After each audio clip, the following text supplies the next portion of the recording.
Bienvenue à cette leçon numéro 9 sur l'Église. Nous aurons deux leçons sur l'Église, la leçon numéro 9 et la leçon numéro 10, parce que c'est un vaste chapitre et j'ai préféré le diviser en deux pour alléger votre attention et la soutenir. Voilà, c'est normal qu'après le mystère de notre Seigneur Jésus-Christ, nous parlions de l'Église. Pourquoi ? Eh bien, je pense que beaucoup d'entre vous connaissent déjà cette phrase de Bossuet, l'Église, c'est Jésus-Christ continué, prolongé. Et c'est bien ce que nous allons voir. Notre Seigneur n'a pas voulu que nous nous sanctifions tout seuls, individuellement, chacun pour soi, mais que nous nous sauvions dans une société qu'il a fondée spécialement, personnellement, comme vous le verrez, pour cela. Vous voyez, les protestants, et beaucoup d'autres d'ailleurs que les protestants, n'imagine qu'un rapport absolument personnel avec Dieu.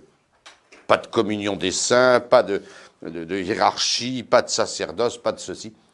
C'est pas du tout la conception catholique, ni d'ailleurs celle de l'Évangile, comme vous allez le voir. Et c'est donc pourquoi nous allons parler de ce mystère et de cette vérité de foi qu'est l'Église. Juste avant de remonter au ciel, notre Seigneur a dit aux apôtres, « Voici que je suis avec vous tous les jours jusqu'à la consommation des siècles. » Jésus-Christ est encore parmi nous, non pas visiblement, mais dans et par cette société qu'il a fondée, l'Église. Et donc c'est un sujet capital. Après le mystère central de la religion catholique, étudier la structure, la réalité surnaturelle de l'Église, c'est la suite logique du mystère de l'incarnation qui nous sauve. Alors nous allons commencer par définir l'Église, ensuite nous verrons quels sont les membres de l'Église. Et dans la leçon numéro 10, nous verrons quelle est la hiérarchie de l'Église, le pape, derrière le Christ, qui est le chef unique de l'Église, et puis finalement, les notes de l'Église, ces caractéristiques qui permettent de reconnaître la véritable Église fondée par Jésus-Christ. Alors, premièrement, définition de l'Église. L'Église, c'est la société de tous les chrétiens, fondée par Jésus-Christ et gouvernée, dirigée par le pape et les évêques. Il y a donc, dans l'Église, deux éléments. Et ça, c'est très important à comprendre d'entrée de jeu. Il y a deux éléments dans l'Église. Il y a un élément société. C'est une société. Comme les autres sociétés, si je puis dire, elle a un élément naturel, hiérarchique, d'une société organisée. Ce premier élément, cette société, c'est un corps, comme l'appelle saint Paul, un groupe d'hommes distincts. C'est comme la matière de l'Église. Je vais revenir sur les caractéristiques d'une société en général pour l'appliquer à l'Église. Mais évidemment que si l'Église n'était que cela, une société, un corps, un groupe d'hommes, même différenciés, une matière d'Église, ce ne serait pas une société surnaturelle. Il y manquerait l'essentiel de l'Église, qui est d'être une société surnaturelle, c'est-à-dire d'être animée d'un esprit, d'une âme, d'un but commun qui sont surnaturels. Et ça, c'est vraiment la forme de l'Église. Alors, dès que nous parlons de l'Église, il faut immédiatement avoir ces deux composantes, ces deux éléments indissociables de l'Église. Une société hiérarchique, organisée, un corps, un groupe d'hommes connaissables, repérables. Mais ce qui fait que c'est l'Église de Jésus-Christ, c'est l'esprit qui anime ce corps, comme d'ailleurs l'âme anime le corps de l'homme, et un homme sans son âme, c'est un cadavre. L'Église serait pareille. Et il y a donc un esprit, une âme, un but commun, c'est la forme de l'Église, c'est son aspect surnaturel. Et c'est pourquoi je fais trois remarques immédiatement, qui ont chacune leur importance. Réduire l'Église à l'un ou à l'autre de ces éléments, c'est la détruire tout entière. Et vous avez ces deux erreurs continuelles au cours de l'histoire.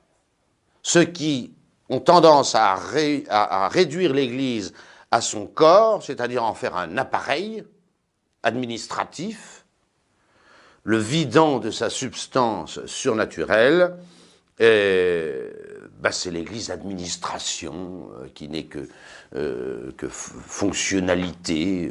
Voilà. Finalement, cette erreur, qui est plutôt l'erreur actuelle, disons-le, consiste à réduire l'Église à une ONG quelconque. Voilà, une organisation non gouvernementale. Une espèce de société de bienfaisance, de bien-être, etc. Et c'est plutôt la tendance actuelle, malheureusement. Et puis, au cours de l'histoire, c'est pas tellement la tendance actuelle, mais on a constaté aussi que beaucoup d'autres, et peut-être plus nombreux que les premiers, ont eu tendance à réduire l'Église à son aspect surnaturel. C'est l'Église des montanistes, c'est plus la hiérarchie qui gouverne dans l'Église, mais c'est les spirituels, c'est les élus de Dieu. Ne feraient partie de l'Église que ceux qui sont en état de grâce, c'est les spirituels des franciscains, etc. En général, c'est tous ceux qui se font condamner par la hiérarchie. Ils cherchent une porte de sortie pour expliquer que finalement, c'est pas la hiérarchie qui doit commander dans l'Église, c'est pas l'autorité instituée par le Seigneur, mais c'est ceux qui sont saints, qui sont purs, les cathares, etc. Alors cette erreur, qui n'est pas vraiment celle de notre époque, est tout aussi catastrophique que l'autre. Tout aussi catastrophique. On ne peut pas plus qu'on ne peut réduire l'Église à son corps, pas plus on ne peut réduire l'Église à son âme. C'est l'un et l'autre, dans une seule substance, une seule réalité, surnaturelle sans doute, mais qui a un organisme, qui a une hiérarchie, qui a un corps structuré, organisé. Il faut les deux. Il faut les deux. Deuxième remarque, eh bien nous allons appliquer, si vous voulez, à l'Église les 4 caractéristiques de toute société. Je reprends un petit peu ici la doctrine d'Aristote. Toute chose a 4 causes. Pour qu'une chose existe, il faut qu'elle sorte, en quelque sorte, de ces 4 causes. La cause matérielle ou la matière,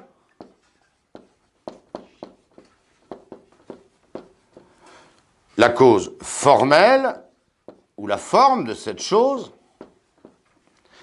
la cause efficiente, ce qui fait, ce qui réalise, et puis la cause finale.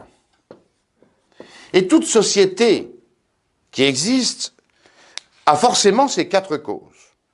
On pourrait prendre un exemple extrêmement simple, si vous voulez.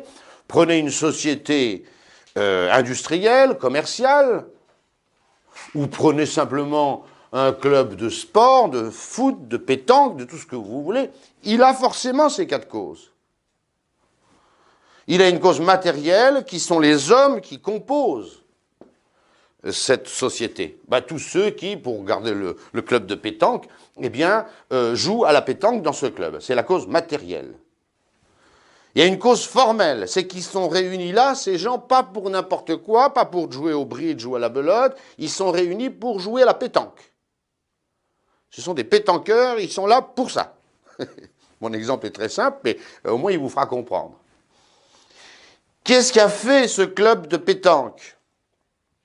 Il y a forcément une autorité. Quelqu'un qui a dit un beau jour, moi je vais réunir les gens qui aiment la pétanque et je vais faire un club pour qu'ils puissent jouer ensemble facilement. Voilà. Et ils ont un but, une cause finale. On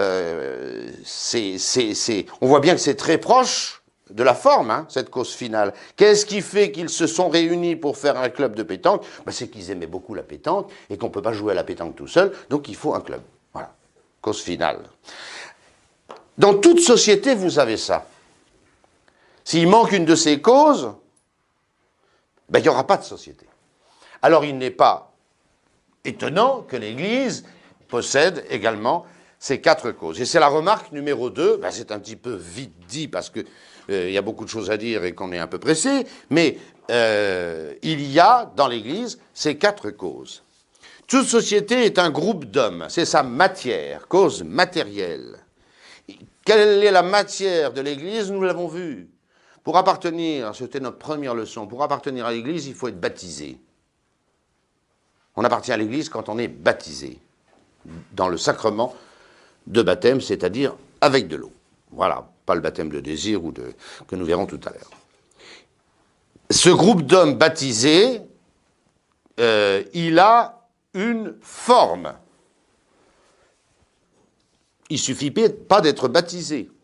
Il y a des baptisés qui ne font pas partie de l'Église. Ils ont notoirement abandonné la foi catholique et ils ont beau être baptisés, ils ne font pas partie de l'Église.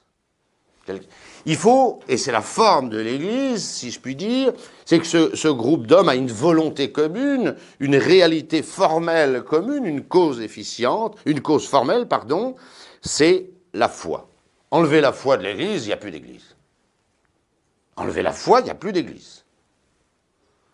Ce sont les baptisés qui sont réunis dans et par, pour la foi. C'est la forme de l'Église. C'est la foi. Nous verrons tout à l'heure d'ailleurs que l'Église elle-même est objet de foi, mais c'est une autre question. Quel est le but de ces hommes? C'est de la bienfaisance, c'est de prêcher les droits de l'homme, c'est le but de cette société, la cause finale, c'est la vie éternelle. C'est la vie éternelle. Si on oublie la vie éternelle, on ne sait plus à quoi sert l'Église. Sans doute l'Église a rendu au cours de l'histoire des services immenses aux civilisations, par la prédication du droit naturel qu'elle conserve à peu près seule, et par la dimension, j'allais dire, caritative qu'il a toujours animée. Mais enfin, quel est le but de l'Église? C'est d'emmener les hommes dans la béatitude éternelle. Et si on perd ça de vue, on ne sait plus... c'est ce que je vous disais, hein, ça va devenir une ONG, l'Église. Et puis, on n'est pas des illuminés, il faut dans toute société une cause efficiente. Rappelez-vous le club de boules, s'il n'y en avait pas un qui un beau jour avait dit, écoutez, je réunis les gens et je structure une petite association pour que les gens puissent jouer à la pétanque, il n'y aurait pas eu ce club de pétanque. Il y a donc, et c'est la cause efficiente de l'Église, une autorité dans l'Église. Et c'est pourquoi elle est structurée, hiérarchisée. Et enlever cette autorité, l'Église se délitera. Pourquoi l'Église a 2000 ans? Il n'y a aucun exemple dans l'histoire d'une société qui dure semblable à elle-même pendant 2000 ans que l'Église catholique. Hein. Cherchez. Cherchez. Il n'y en a pas d'autre. Et c'est pas fini. Et ça dure. Qu'est-ce qui fait ça? On voit bien que c'est le roc de l'autorité sur lequel elle est bâtie, qui est principalement notre Seigneur Jésus-Christ, qui est le chef de l'Église. Et son représentant visible, ce sera notre leçon de la semaine prochaine, le pape et les évêques avec lui. Donc vous avez ces 4 éléments qui fabriquent, si je puis dire, qui tirent l'Église hors de ses causes et qui font l'Église. Les baptisés, qui ont la foi réunie par la hiérarchie et le pape en vue de la vie éternelle. C'est ça l'Église. C'est tout ça l'Église. Et nous arrivons ainsi à notre 3e remarque. Il n'existe que 3 sociétés fondées par Dieu. C'est important ça. Il faut savoir ce que Dieu a fait et ce que les hommes font. Dieu n'a pris l'initiative de fonder directement que 3 sociétés. 3 sociétés. Les autres sociétés, qui sont parfaitement légitimes, quand leur objet est bon et leur finalité morale, eh bien, ces sociétés sont le fait des hommes. Je vous ai pris l'exemple d'un club de pétanque. N'importe quelle société industrielle et commerciale, c'est une bonne chose. Mais ce n'est pas Dieu qui a pris l'initiative de fonder ces sociétés. C'est les hommes qui s'organisent. Par contre, il y a 3 sociétés que les hommes ont reçues, en quelque sorte, de Dieu. parce que Dieu a pris l'initiative de les fonder. La première société, et la plus basique et fondamentale, que Dieu a fondée lui-même, c'est la famille, ou société conjugale. Nous y reviendrons quand nous parlerons du mariage.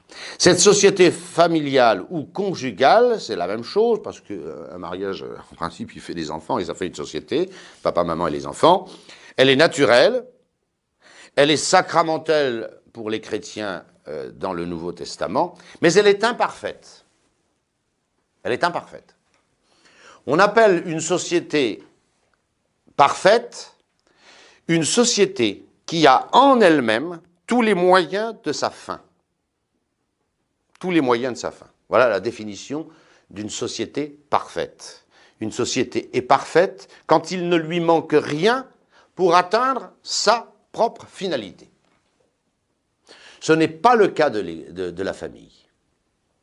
La famille est une magnifique société, c'est même le fondement de toutes les autres, mais elle est imparfaite.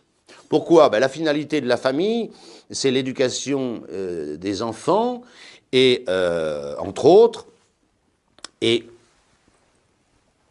la famille, le père, la mère, n'ont pas tous les moyens pour éduquer parfaitement leur enfant. Ils auront besoin de la société civile, ils auront besoin de l'Église. Et donc il n'y a pas dans la famille, même si la famille est une chose extraordinaire, hein, et dont Dieu est l'auteur, il n'y a pas dans la famille toutes les ressources nécessaires à obtenir la fin de la famille. C'est tout ce que nous disons. C'est tout ce que nous disons. L'Église, les parents, on le voit bien, ont besoin d'écoles, ils ont besoin, même matériellement, ils ont besoin de la société pour vivre, pour nourrir, pour éduquer les enfants. Ils ont besoin de bien d'autres agents qu'eux-mêmes. Voilà. Première société fondée par Dieu, la famille. Quand est-ce que Dieu a fondé la société familiale? Quand il a fait l'homme, hein, homme et femme. Et a prévu cette union. Naturelle d'abord, surnaturelle ensuite, c'est Dieu qui a fait ça. Et on voit bien toutes les sociétés qui attaquent et qui détruisent la famille s'attaquent directement à Dieu, ils le savent très bien. Hein. Ils veulent détruire l'ordre créé par Dieu. C'est Dieu qui a fait la famille. C'est Dieu aussi qui a fait l'État. C'est moins connu, mais c'est Dieu qui a fait l'État. L'homme n'est pas fait pour vivre seul. Il n'est pas fait pour vivre seul. L'homme est fait pour vivre en société, et pas seulement la société familiale ou conjugale. Il est fait pour s'inscrire dans un bien commun temporel, qui dépasse infiniment celui de la famille. Pourquoi disons-nous que Dieu a fait l'État, c'est-à-dire des sociétés civiles, en créant l'homme, justement, social. L'homme est un être social. C'est pas un ours. Même les ours ont besoin d'ailleurs d'une certaine société. Voilà. Alors il peut y avoir pour des motifs surnaturels des anachorètes, des gens qui vivent tout seuls, des ermites. Bon, c'est pour des raisons surnaturelles. Et puis l'Église n'aime pas trop ça. Hein. L'Église, elle a toujours réuni les gens en société. Et on peut dire que l'Église a mis fin à la vie pratiquement à la vie des anachorètes, pour réunir les gens dans des sociétés de vie commune. Parce qu'évidemment, il y a eu des très grands saints dans le désert de la Thébaïde, mais il y a eu aussi un bon nombre de cinglés. Hein.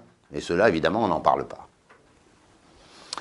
Voilà. Alors, l'homme est fait. Vous voyez, ceux qui ne veulent pas vivre en société, les objecteurs de conscience, ceux qui refusaient leur service militaire autrefois, hein, ceux qui sont anarchistes, ne reconnaissent pas d'autorité, ni Dieu, ni maître, ça va bien ensemble d'ailleurs, sont contraires au droit naturel.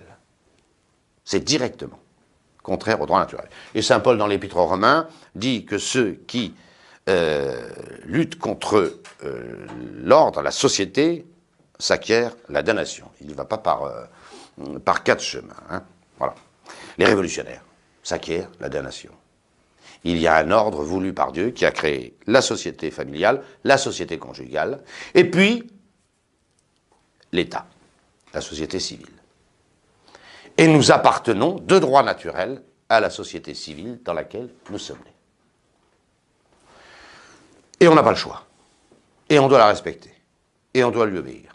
Cette société civile, ou l'État, est une société naturelle, elle n'est pas surnaturelle. Sa fin, c'est le bien commun temporel, ou la vie vertueuse des citoyens, mais pas en vue de la béatitude éternelle, ou indirectement seulement.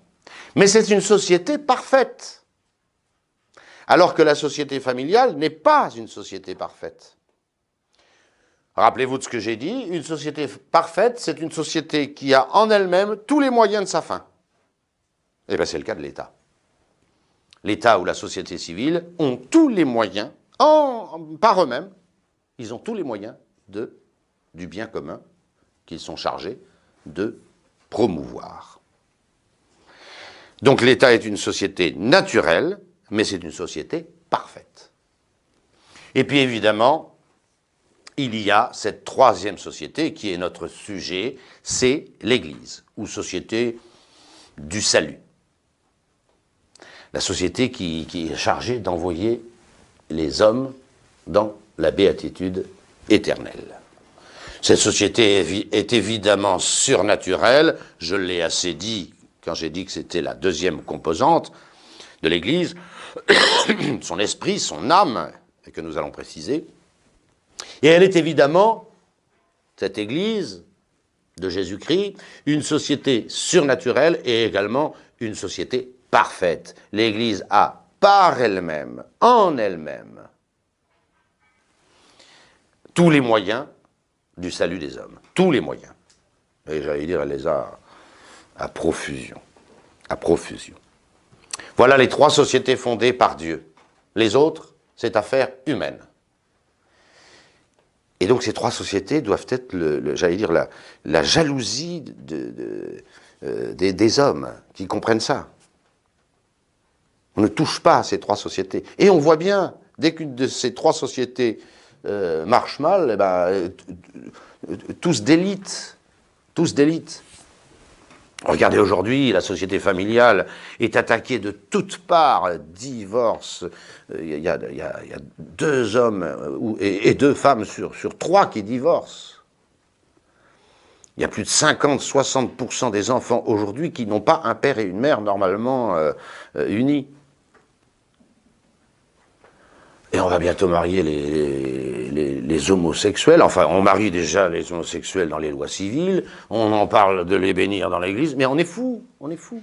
On attaque le fondement même de toute société. La société est en fait d'abord de famille avant d'être faite d'individus. Regardez la déliquescence de l'État. Là où l'État est florissant et selon le droit naturel, ben les gens sont heureux et vivent bien. Là où l'État est révolutionnaire et lutte contre le bien commun, ben, tout le monde est paumé. C'est clair. Et on est en train de s'en apercevoir. Quand l'Église est florissante, elle est magnifique, elle est missionnaire, elle est prospère, et puis quand elle devient une ONG, c'est la catastrophe pour tout le monde. Et on voit bien. On voit bien. Voilà. Alors, attention, ces trois sociétés sont la prunelle des yeux des hommes, comme elle est la prunelle des yeux de Dieu.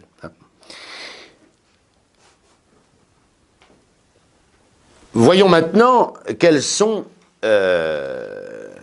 les composantes de l'Église, puisque nous en avons parlé. Précisons un petit peu ce qu'est le corps de l'Église et puis ensuite ce qu'est l'âme de l'Église. Le corps de l'Église, c'est la société de ces chrétiens qui sont unis, nous l'avons déjà dit, par 3 liens. 3 liens. Qui fait partie de l'Église en quelque sorte? Eh bien, nous l'avons déjà dit, c'était notre première leçon de catéchisme. Pour faire partie de l'Église, 1, il faut être baptisé. Du sacrement de baptême. Et c'est visible que quelqu'un ait été baptisé, c'est dans les registres. Et il n'y a de membres de l'Église, du corps de l'Église, que ceux qui sont baptisés dans l'eau. Les catéchumènes ne sont pas, ils ont la foi, mais ils n'ont pas le baptême d'eau. Voilà. La deuxième condition pour faire partie de l'Église, du corps de l'Église, c'est la profession de foi catholique. C'est la profession. C'est pas seulement la foi. Parce que la foi, c'est une chose invisible. Et ces trois liens qui attachent un homme à l'Église, qui font qu'il appartienne à l'Église, doivent être visibles, externes. Or, la foi étant une vertu théologale, elle ne se voit pas immédiatement, statiquement, sur la tête de quelqu'un. On ne sait pas ce qu'il a dans le cœur, et en l'occurrence dans l'intelligence.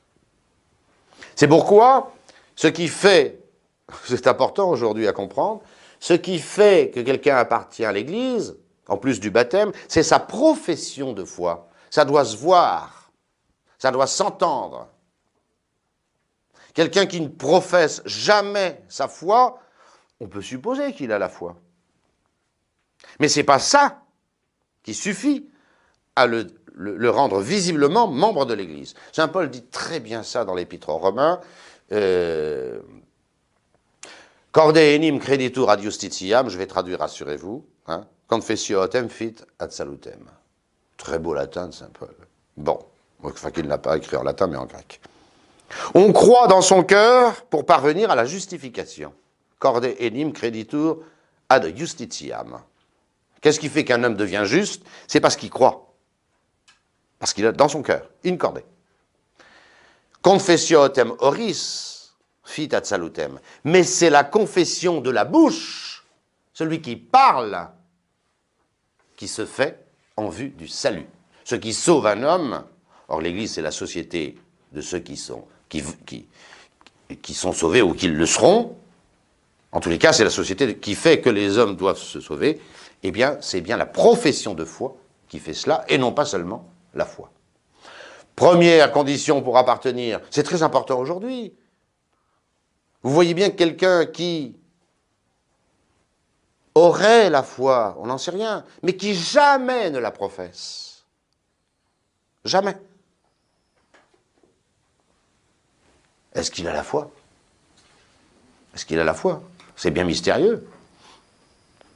Et on pourrait dire, à la limite, que quelqu'un qui ne professerait jamais sa foi, ça prouve qu'il ne l'a pas. Parce que c'est de la nature de la foi que d'être professé. J'ai cru, et c'est pourquoi j'ai parlé, disait déjà David, 1000 ans avant notre Seigneur. Et troisième condition, qui est la conséquence, je vous l'avais déjà dit, de la deuxième, quand on a la foi, on sait que Jésus-Christ a fondé une église et qu'il y a une autorité dans cette église.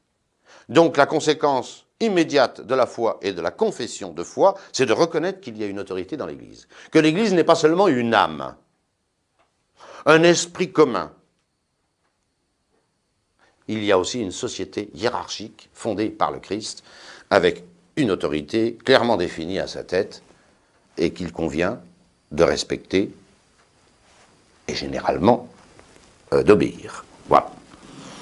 Mais attention, ce lien qui rattache un homme à l'Église, ce troisième lien, la reconnaissance de l'autorité, n'est pas d'ordre moral. N'est pas d'ordre moral. À qui fallait-il obéir pendant les 60 ans de la crise arienne? Pas forcément au pape Libère, hein, qui a signé plusieurs formules ariennes. À qui fallait-il obéir pendant la crise monothéiste? Pas forcément au pape Honorius, hein, qui disait qu'il n'en avait rien à faire. Bon. Donc, ce n'est pas une question d'obéissance, c'est la question de la reconnaissance de l'autorité. C'est la conséquence de la foi. Ce qui suppose qu'habituellement, on obéit au pape, bien évidemment. Mais ce n'est pas ça qui fait l'appartenance à l'Église. Remarque, avant de passer à l'âme de l'Église, l'état de grâce n'est pas nécessaire pour faire partie de l'Église. C'est la grande erreur des spirituels, des montanistes et de tout cela. Hein. C'est pas parce que quelqu'un est en état de péché mortel, de péché grave, qu'il quitte l'Église. Sinon, l'Église, ce serait un véritable moulin à vent. Hein. Ça rentre, ça sort, ce serait un courant d'air, l'Église. Bien sûr que celui qui n'est pas dans la grâce, ben c'est un membre un peu difforme, abîmé de l'Église. Mais il reste baptisé, et il professe la foi, et il reconnaît l'autorité de l'Église, même s'il fait des péchés graves. Alors, vous voyez que tous ceux qui, au cours de l'histoire, ont voulu réduire l'Église à ceux qui étaient en état de grâce, ou encore pire, je pense à Baius et quelques autres, à ceux qui étaient prédestinés. Alors, va savoir qui est prédestiné. C'est une théologie délirante. Font partie de l'Église sur terre ceux qui sont prédestinés, c'est-à-dire qui iront un jour en ciel. Mais on n'en sait rien. On n'en sait absolument rien qui est prédestiné. Et en général, tous ces hérétiques, montanistes, spirituels, etc., bayanistes et autres, et calvinistes, ben c'était des gens qui avaient un combat violent contre l'Église et ne voulaient pas se soumettre à la hiérarchie, à l'autorité de l'Église, et ont inventé toujours, le Cathare, etc., une autre théorie de l'Église. Soit qu'ils exigent l'état de grâce, soit qu'il faut être prédestiné. C'est pas vrai. L'Église est une société visible, et ce qui nous agrège à l'Église doit être visible. Le baptême, la profession de foi et la reconnaissance de l'autorité. Ceci dit, passons à l'âme de l'Église. Qu'est-ce que c'est que l'âme de l'Église? L'âme de l'Église, c'est l'esprit qui anime ce corps.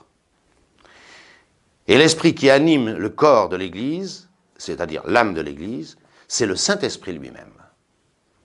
C'est la troisième personne de la Trinité. Qu'est-ce qui fabrique l'Église? La constitue formellement. C'est évidemment quelque chose de surnaturel. C'est même quelqu'un. C'est le Saint-Esprit. C'est le Saint-Esprit. C'est l'esprit commun qui coule dans les veines des disciples de Jésus-Christ. C'est capital, ça. Conséquence immédiate, le jour de la fondation de l'Église, c'est le jour de la Pentecôte. Retenez ça, la plupart des chrétiens l'ignorent. Il y a tous les éléments prêts pour l'Église, j'allais dire, inventés, fabriqués par notre Seigneur Jésus-Christ. Mais quand est-ce que l'Église naît? Quelle est la fondation de l'Église? C'est quand, sur tous ces éléments, le corps, prédisposé par Jésus-Christ, tombe le Saint-Esprit. Ah, d'ailleurs, on voit bien que c'est là que commence l'Église. Tous les éléments précédents ne sont pas encore formels.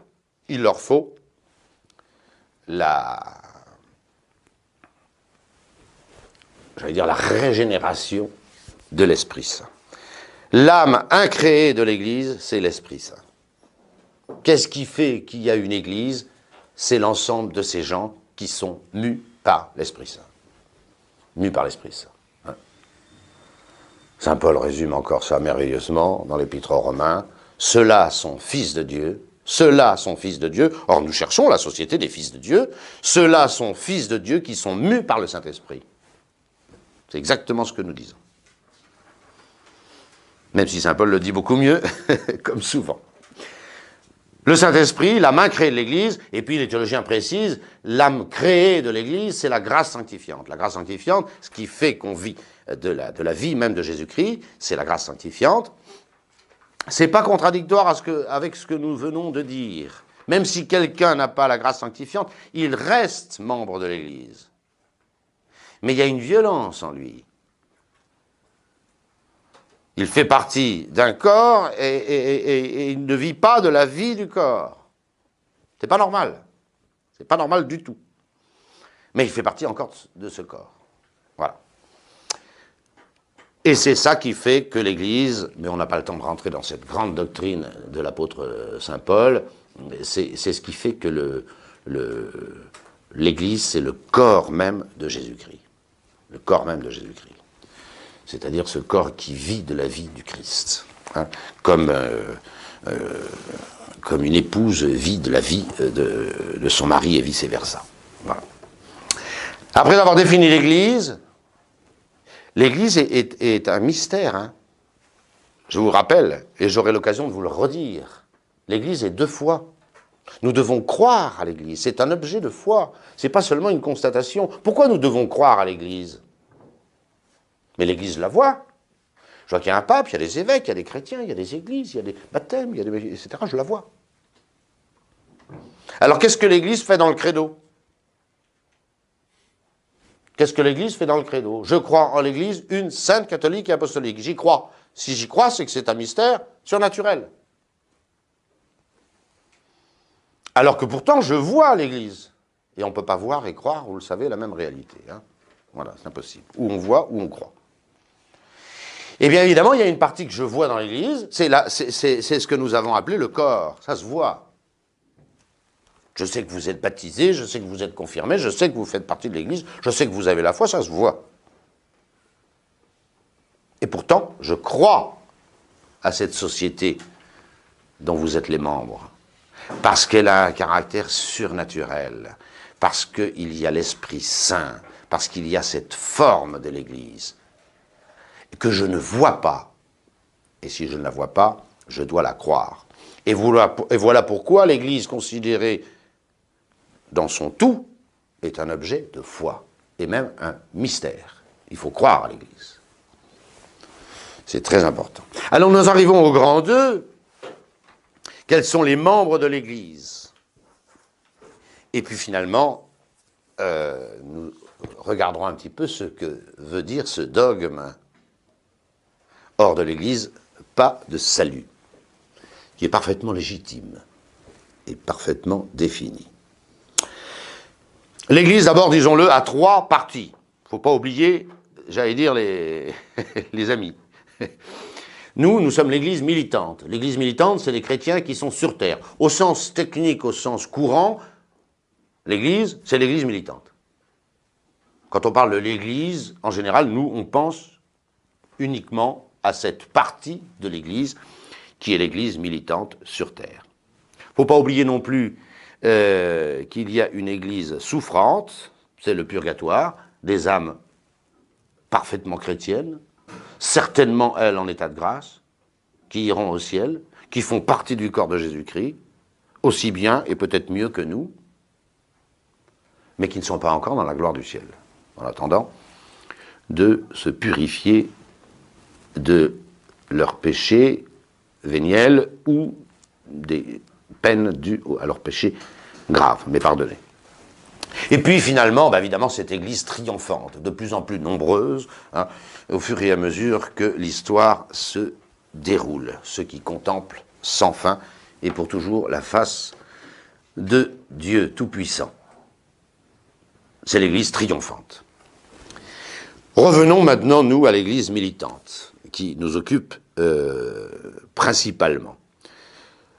Pour appartenir à l'Église militante, je ne le redis pas, nous avons vu les 3 conditions. Le baptême, la profession de foi et le respect, la soumission à l'autorité de l'Église. Dès lors, on va en conclure, qui ne fait pas partie de l'Église. À entendre beaucoup de prédicateurs aujourd'hui, on a l'impression que tout le monde fait partie de l'Église. Mais c'est du délire. C'est la négation même de l'Église de dire que tout le monde fait partie de l'Église. À entendre certains prédicateurs, on a l'impression qu'il n'y a que les martiens qui ne feraient pas partie de l'Église. Et encore, si martiens il y avait, ils arriveraient à vous les coller dans l'Église, d'une manière ou d'une autre. C'est très important, ça, de délimiter, non pas pour exclure, mais pour différencier, distinguer.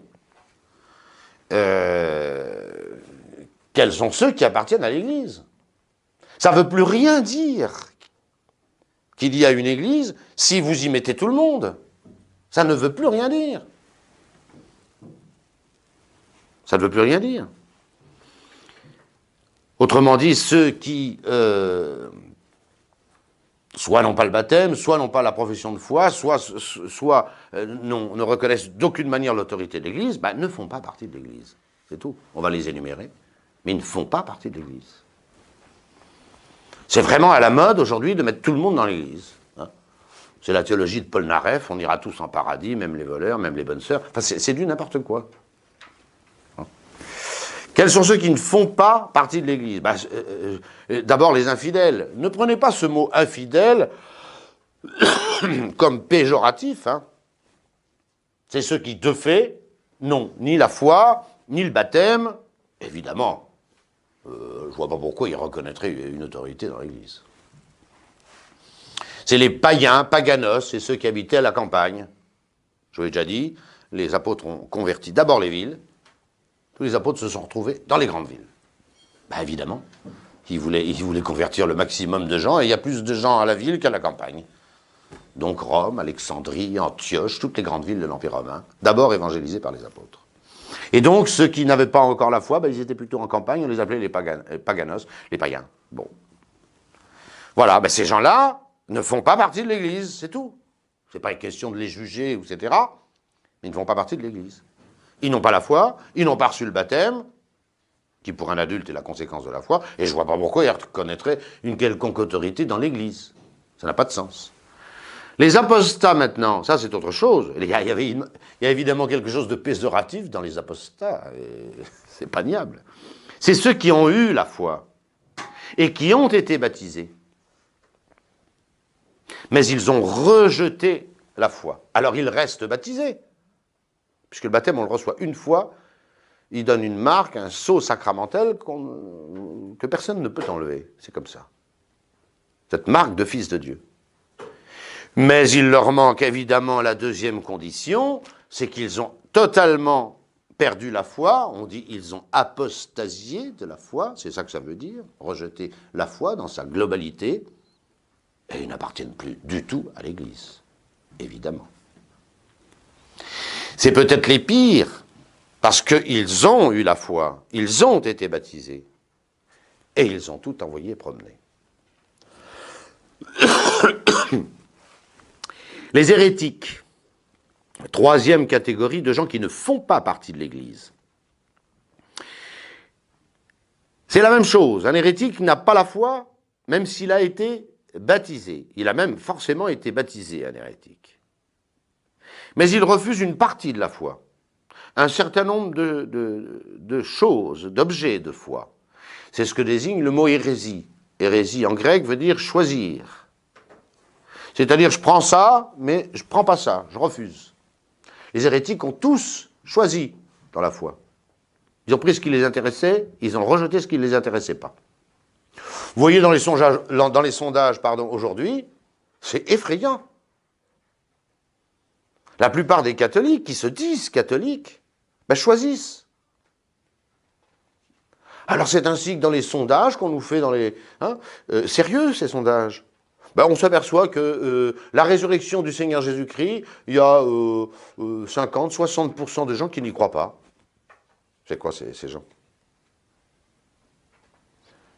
Le pouvoir du pape ou je ne sais quoi, vous avez 30 ou 40% de gens qui n'y croient pas.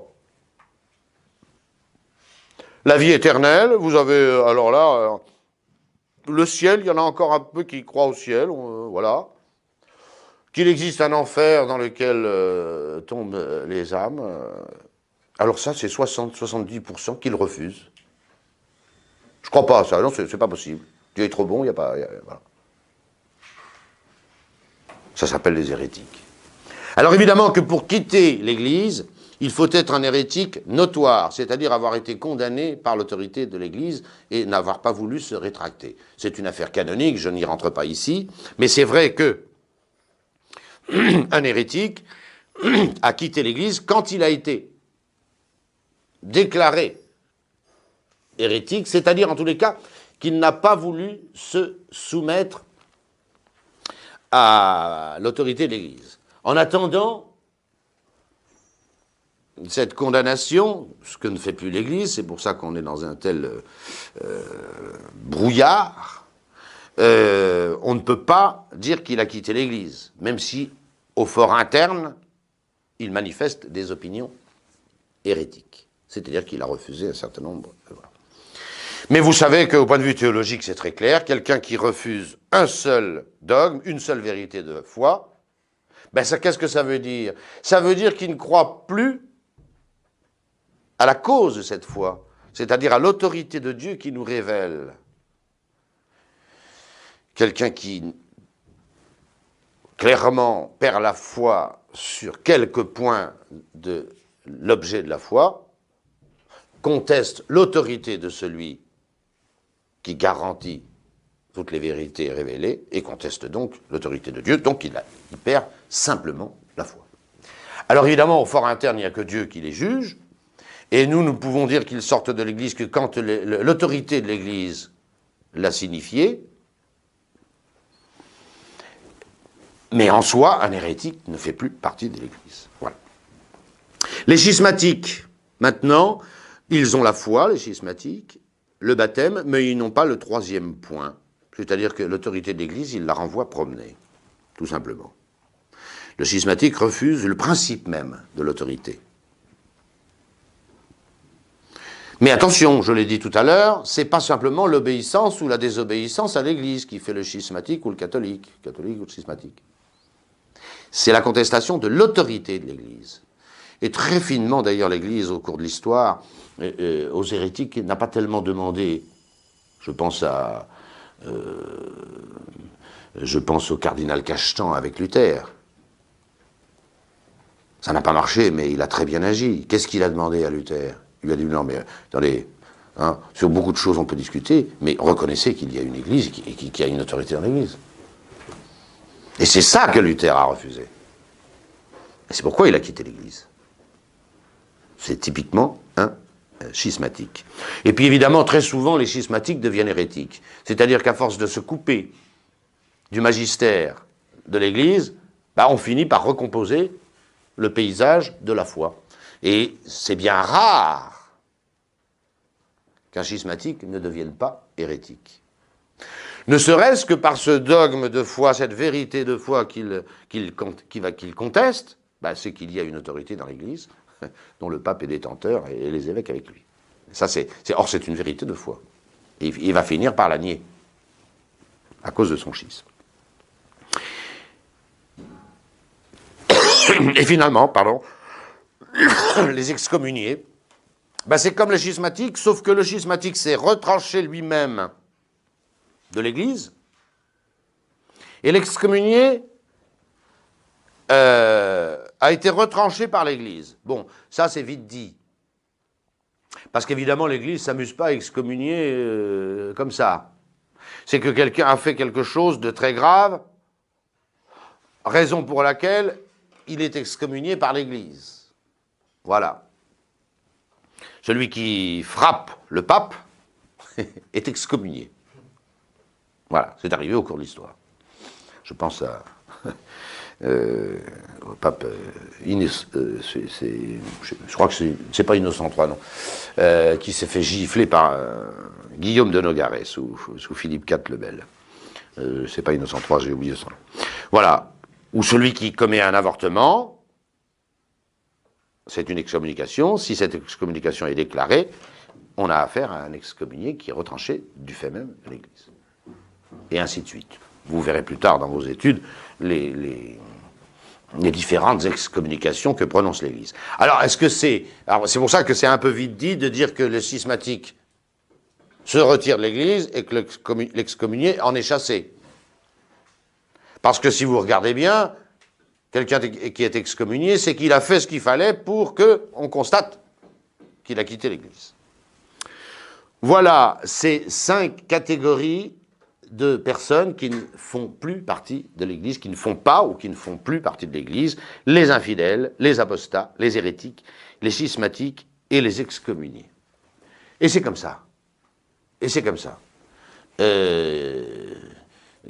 Vouloir faire de tout le monde des fils de Dieu, c'est supprimer cette grâce du baptême qui fait qu'on est fils de Dieu. Et ainsi de suite. Après les membres de l'Église et ceux qui ne sont pas membres, eh bien, il nous reste une dernière chose à voir. Ce dogme, cette vérité, constamment enseignée par l'Église, hors de l'Église, pas de salut. Qu'est-ce qu'il faut entendre par cette vérité, hors de l'Église, pas de salut? Mais avant de voir ce qu'il faut entendre par cette vérité, disons clairement que c'est la doctrine de l'Église définie plusieurs fois, de très nombreuses fois par les papes. Voilà. Alors vous avez 2 tendances, ceux qui veulent chasser tout le monde hors de l'Église et pas de salut, et ceux qui disent que c'est une vérité relative, ou je ne sais pas, c'est faux. C'est une vérité de foi définie par l'Église. Voilà. Je ne sais pas le lieu ici, on est en catéchisme, de citer tous les textes du magistère, mais sachez qu'ils sont innombrables. Voilà. Alors, que veut dire cette vérité hors de l'Église, pas de salut? Elle veut dire deux choses. Elle veut dire, premièrement, que celui qui n'appartient pas au corps de l'Église, alors qu'il le pourrait, et alors qu'il le devrait, alors celui-ci est perdu, n'aura pas le salut, ni la grâce de Dieu, hein, et s'il persiste, s'il continue dans ce refus de la lumière, eh bien, il perdra son âme en enfer. C'est ça que nous disons, à condition, évidemment, qu'il pourrait accéder aux vérités de la foi, accéder à la divinité de Jésus-Christ, accéder à la foi, accéder à la nécessité du baptême, et s'il était convaincu de la nécessité du baptême, et bien sûr, il le recevrait et vivrait de la grâce. Alors évidemment, si celui qui met obstacle à cet accès au salut persiste, eh bien, il sera perdu. C'est ça que veut dire fondamentalement le dogme hors de l'Église, pas de salut. Et on peut préciser que c'est hors du corps de l'Église, pas de salut, quand on n'est pas dans le deuxième cas que nous allons voir. Alors il faut bien que ce soit clair. Si quelqu'un peut accéder au salut et qu'il le refuse, eh bien forcément, il se perd. Le reste, c'est une exception. C'est une exception. On envisage le cas, qui est peut-être nombreuse, mais c'est une exception. On envisage donc secondairement, après cette vérité que nous venons d'énoncer, on envisage secondairement le cas de celui qui est dans l'ignorance invincible. C'est-à-dire qu'il ne peut pas, sans faute de sa part, accéder aux vérités du salut, c'est-à-dire à la foi, la divinité de Jésus-Christ, la vérité de l'Évangile, le baptême, la nécessité du baptême et de la vie chrétienne. Voilà. Alors évidemment, il ne sera pas dans le corps de l'Église. Il n'est pas, cet homme-là ne sera pas dans le corps de l'Église. Mais vous allez voir qu'il sera dans l'âme de l'Église. Il appartient à l'âme de l'Église, sans appartenir à son corps. Pourquoi cela? C'est parce que sans faute, j'ai bien dit sans faute de sa part, sinon on retombe dans le premier cas. Sans faute de sa part, il se trouve dans une ignorance invincible des vérités du salut. La foi, le baptême. Alors nous disons que si sans faute de sa part, il n'a pas accès aux vérités du salut, c'est-à-dire qu'il est dans l'ignorance invincible, il peut être sauvé aux conditions suivantes, qui sont deux. Il faut d'abord qu'il croie la chose la plus rudimentaire de la foi, c'est-à-dire deux choses. Il faut qu'il croie que Dieu existe. On ne peut pas être sauvé si on ne croit pas que Dieu existe. On est sauvé par Dieu, il faut croire qu'il existe. Et pas seulement qu'il existe, mais qu'il est providence. C'est-à-dire qu'il s'occupe de nous, qu'il a prévu un plan de salut, que si je réponds à l'appel de Dieu, Dieu peut me sauver. Saint Paul a magnifiquement résumé cette doctrine dans l'Épître aux Hébreux. Chapitre 11, verset 6. Celui qui s'approche de Dieu, dit Saint Paul, doit croire qu'il existe et qu'il est rémunérateur de ceux qui le cherchent. Qu'il existe et qu'il est rémunérateur de ceux qui le cherchent. Il faut évidemment croire que Dieu existe, pas seulement savoir que Dieu existe par un raisonnement philosophique, ça ne sauve pas, nous l'avons vu. Il faut croire que Dieu existe. Mais ça ne suffit pas. Le deuxième élément de la foi rudimentaire, la foi minimum, c'est de croire que Dieu est providence. C'est-à-dire qu'il peut nous sauver. Il peut, si nous répondons à son appel, avoir pour nous un plan de salut. Et vous voyez que cette phrase de Hébreux 11, 6 correspond, 1, a la foi, la vertu de foi, la foi théologale, la même que la nôtre. Il a la foi en Dieu.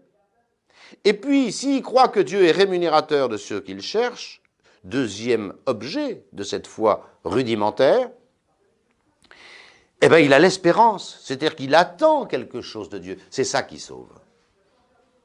C'est pas seulement de croire que Dieu existe, c'est de penser que Dieu a prévu quelque chose pour mon salut, pour le salut de cet homme. Autrement dit, il aura la même foi que la nôtre, sauf qu'elle éclaire beaucoup moins de choses. Elle est beaucoup plus rudimentaire. Et retenez cette phrase de Hébreux 11:6 de l'apôtre Paul, c'est que la foi la plus rudimentaire, c'est celle-là. Dieu existe et il a prévu quelque chose pour me sauver. Il est rémunérateur de ceux qu'il cherche. Je cherche Dieu, il va répondre à mon appel. C'est capital, ça. C'est ça qui sauve un homme. Ce n'est pas la connaissance spéculative, philosophique de Dieu. C'est de croire que Dieu existe et que si je le cherche, eh bien je le trouve. Il correspond à mon attente. C'est donc la vraie foi, la même que la nôtre, la véritable espérance, la même que la nôtre. Seulement parce qu'il est dans l'ignorance invincible, cet homme, il ne peut pas accéder aux autres mystères, les évangiles, les sacrements, l'Église, il ne peut pas y accéder. Le baptême, la nécessité de recevoir le baptême, il ne peut pas y accéder. Sans faute de sa part. Sans faute de sa part. Mais voyez, si vraiment il est honnête, et qu'il ne peut pas accéder aux vérités du salut, alors, il peut avoir cette vraie foi et une véritable espérance. C'est la première condition. Hébreux 11:6. Et puis la deuxième, c'est que, s'il est logique, il devra pratiquer les commandements qu'il ne peut pas ignorer. Quels sont les commandements qu'un homme ne peut pas ignorer? C'est les commandements de la loi naturelle. C'est le décalogue, c'est les 10 commandements de Dieu. Pourquoi il ne peut pas les ignorer? Parce que ça, c'est dans la nature humaine. C'est dans la nature humaine qu'ils sont inscrits, comme dit saint Paul encore, dans l'épître aux Romains. Alors, si par sa foi et son espérance, rudimentaire mais véritable, il s'oblige à pratiquer les commandements de Dieu qu'il ne peut pas ignorer, les 10 commandements, alors c'est que ça change tout. Il n'est pas seulement dans la foi, il n'est pas seulement dans l'espérance, mais il est aussi dans la charité. Parce que s'il pratique tous les commandements, c'est qu'il le fait par respect, par amour pour Dieu. Il a donc la foi, l'espérance et même la charité. Or, s'il a la charité, il est sauvé. C'est clair. C'est la charité qui sauve. Alors, voyez un peu le cas de cet homme. Parce qu'il est dans l'ignorance invincible des vérités du salut, il ne peut se contenter que d'une foi rudimentaire, le minimum. Dieu existe et il est rémunérateur de ceux qu'il cherche. Et deux, en pratiquant les commandements qu'il ne peut pas ignorer, il se met dans la charité. Eh bien, s'il est dans la charité, c'est-à-dire l'amour de Dieu, il est sauvé. Il appartient alors à l'âme de l'Église, cet homme-là. Il appartient à l'âme de l'Église. Il n'appartient pas à son corps, il n'est pas baptisé. Et à la limite, Dieu ne lui demande même pas de recevoir le baptême. Il ne peut pas savoir qu'il y a un baptême. Voilà. Vous avez donc compris. Une dernière remarque très importante, c'est que ce dernier cas, ce cas d'un homme qui est dans l'ignorance invincible, est-ce qu'il contredit le dogme « hors de l'Église, pas de salut » ? Mais pas du tout. Pas du tout. Car si cet homme, parce qu'il a la charité, qui est donc dans la grâce de Dieu, est sauvé, il est sauvé lui aussi par l'Église. Et dans l'Église, non pas dans le corps de l'Église, mais dans l'âme de l'Église, qui est le Saint-Esprit et qui est la grâce. Et c'est donc que lui aussi est sauvé dans l'Église et par l'Église. Autrement dit, le dogme hors de l'Église, pas de salut, n'a pas d'exception. Car que vous soyez sauvé dans votre appartenance au corps de l'Église, ou dans l'appartenance à l'âme de l'Église, vous êtes dans les deux cas sauvés dans et par l'Église. Et voilà pourquoi, quand on comprend bien cette vérité, alors elle est absolue et elle n'a pas d'exception. Alors combien y a-t-il d'âmes dans cet état? Mais ça, c'est le secret de Dieu.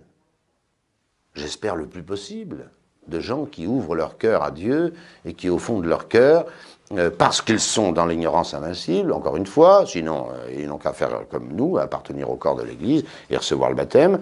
Combien y en a-t-il? Ben, j'espère le plus possible. Mais allez le savoir, c'est le secret de Dieu. C'est le secret de Dieu.